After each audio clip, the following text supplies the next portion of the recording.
je vous annonce, ce 4 septembre, que j'ai décidé d'être candidat à la prochaine élection du maire de Paris.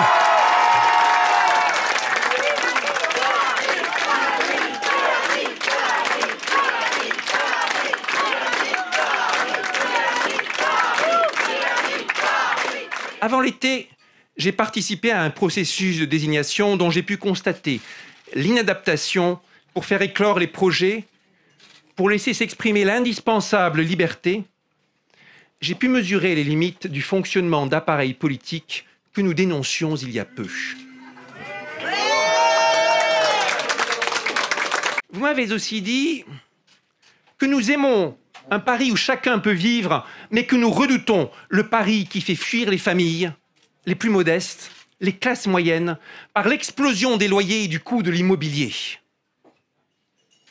Que nous aimons le Paris créatif et audacieux, cette ville lumière qui étonna le monde en inventant une nouvelle façon de vivre.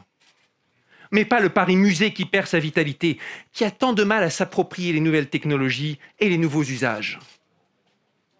Que nous aimons Paris dans ses célèbres avenues lumineuses, mais que nous avons honte du Paris sale et désorganisé, pollué et confus dont se plaignent nos visiteurs.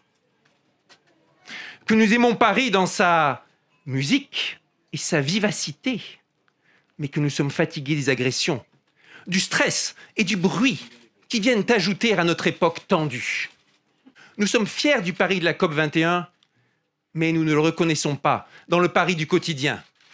C'est en ce sens que je veux être le premier maire véritablement écologiste de Paris. Ok, c'est bon, tout va bien. Tout va bien. J'étais à l'AEM, avant je votais pour l'AEM et en fait ça m'a tellement déçue que finalement je me suis décidée pour Villani. En plus il vient de mon école, donc je pense que Griveaux a peu de chance. Donc du coup Villani aura assez peu de soucis à se faire parce que je pense vraiment que derrière lui il y aura tous ceux qui ont été LAEM à Paris qui vont se rallier. Je suis scientifique, je sais comment il fait travailler les gens, je sais qu'il est bienveillant, je sais qu'il a une mémoire exceptionnelle, je sais qu'il travaille les dossiers, je sais qu'il est libre. Et j'ai découvert récemment ce que je pourrais appeler le théorème de Villani.